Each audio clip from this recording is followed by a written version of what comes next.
საქართველოს პრეზიდენტი მიუნხენის საერთაშორისო კონფერენციის ფარგლებში შვეიცარიის პრეზიდენტს, გერმანიის კანცლერსა და ავსტრალიის საგარეო საქმეთა მინისტრს შეხვდა. პრეზიდენტმა ანგელა მერკელთან შეხვედრის დროს გერმანიის კანცლერს საქართველოს ოკუპირებულ ტერიტორიებზე ვითარებასთან დაკავშირებით დეტალური ინფორმაცია მიაწოდა. მიუნხენიდან ჩვენი კორესპონდენტი მარინა ბოლქვაძე საუბრობს. მარინა, გისმენთ. გრძელდება მიუნხენის 47-ე უსაფრთხოების კონფერენცია, რომელიც სასტუმრო ბაიერის ჰოფში უკვე მეორე დღეა მიმდინარეობს. კონფერენციის მეორე დღე საკმაოდ საინტერესო და დატვირთული აღმოჩნდა საქართველოს დელეგაციისთვისაც. ახლახანს დასრულდა საქართველოს პრეზიდენტის შეხვედრა ავსტრალიის საგარეო საქმეთა მინისტრთან. უკვე ცნობილი გახდა იმ გეგმების შესახებაც, რომელიც ორ ქვეყანას შორის უახლოეს მომავალში უნდა განხორციელდეს. კონკრეტულად საუბარი არის საქართველოს საელჩოს გახსნაზე ავსტრალიაში. პრეზიდენტი სააკაშვილი დღის განმავლობაში შეხვდა გერმანიის კანცლერს ანგელა მერკელს, ასევე შვეიცარიის კონფედერაციის პრეზიდენტსაც. ამ უკანასკნელთა საუბრისას პრეზიდენტმა მოუწოდა შვეიცარიულ მხარეს, როგორც რუსეთთან ერთ-ერთ შუამავალს, რომ გააქტიუროს თავისი მუშაობა. რაც შეეხება უკვე გერმანიის კანცლერთან შეხვედრას, ეს შეხვედრა პირისპირ 40 წუთის განმავლობაში გაგრძელდა. როგორც შეხვედრის შემდეგ გახდა ცნობილი, ანგელა მერკელმა მიხეილ სააკაშვილს კიდევ ერთხელ დაუდასტურა, რომ იგი მხარს უჭერს საქართველოს სუვერენიტეტს და აფიქსირებს კვლავ და მოითხოვს რეგიონის უსაფრთხოებას და სტაბილურობას. ანგელა მერკელმა თავის საუბარში დააფიქსირა ისიც, რომ იგი კვლავ მოუწოდებს რუსეთს შეასრულოს 12 აგვისტოს ცეცხლის შეწყვეტის შესახებ ხელშეკრულება და ეს ვალდებულებები კვლავ შეახსენოს რუსეთს. როგორც ჩვენი დელეგაციის წევრები შეხვედრის შემდეგ გაცხადებენ, ანგელა მერკელი დაინტერესდა საქართველოში მიმდინარე სხვა მოვლენებითაც, კონკრეტულად საუბარი ეხება საქართველოს ეკონომიკურ განვითარებას და ტურიზმს.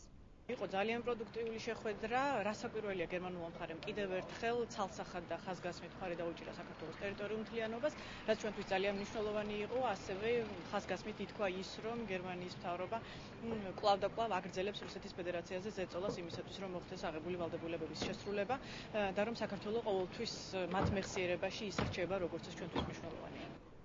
რაც შეეხება კონფერენციის სხვა გამოსვლელებს, მსოფლიო ლიდერების სიტყვით გამოსვლა დილის 8 საათიდან დაიწყო და ამ დრომდეც მიმდინარეობს. 46 ქვეყნის 350 დელეგატი კონფერენციის განმავლობაში თავის აზრს დააფიქსირებს, თუ როგორი მოსაზრება აქვთ მათ მსოფლიო უსაფრთხოების შესახებ. თუმცა ყველა ლიდერი, ვინც აქამდე სიტყვით გამოვიდა, ღია დააფიქსირებს, რომ ისინი ერთხმად თანხმდებიან, რომ მათ ჭირდებათ ძლიერი ევროპა და უსაფრთხო მსოფლიო.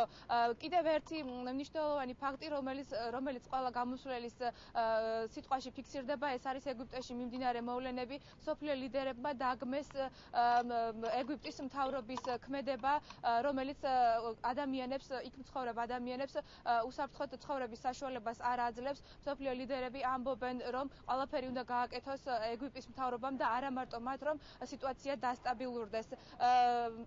ლიდერები, პრეზიდენტები, საგარეო საქმეთა მინისტრები, რომლებიც სიტყვით გამოდიან, ამბობენ, რომ მათ აუცილებლად უნდა შეიმუშაონ ახალი სტრატეგია, რომელიც მსოფლიოს უფრო უსაფრთხოს და სტაბილურს გახდის. მე ყოველთვის ვიქნები რუსეთის მიერ საქართველოს ტერიტორიების ოკუპაციისა და პრეზიდენტ სარკოზის შუამდგომლობით გაფორმებული შეთანხმების უხეში დარღვევის წინააღმდეგი. მსოფლიო არ ეთანხმება რუსეთის მიერ აფხაზეთისა და სამხრეთ ოსეთის დამოუკიდებელ სახელმწიფოებად აღიარებას. საქართველოს დასახმარებლად მე მყარად ვრჩები იმ აზრზე, რომ საკუთარი უსაფრთხოების დაცვისთვის თქვენმა ქვეყანამ საჭირო შეიარაღება უნდა მოიპოვოს. რაც შეეხება უკვე ხვალინდელი დღე საკმაოდ მნიშვნელოვანი არის საქართველოს დელეგაციისთვისაც, რადგანაც საქართველოს პრეზიდენტის სიტყვით გამოსვლა მსოფლიო ლიდერების წინაშე სწორედ ხვალ იგეგმება. მიხეილ სააკაშვილი კონფერენციაზე დილის 10 საათზე გამოვა და მისი საუბარი შეეხება ევროპის და კონკრეტულად კი კავკასიის უსაფრთხოებას. დღეს კი ქართული დელეგაციის შეხვედრები ამით დასრულდა.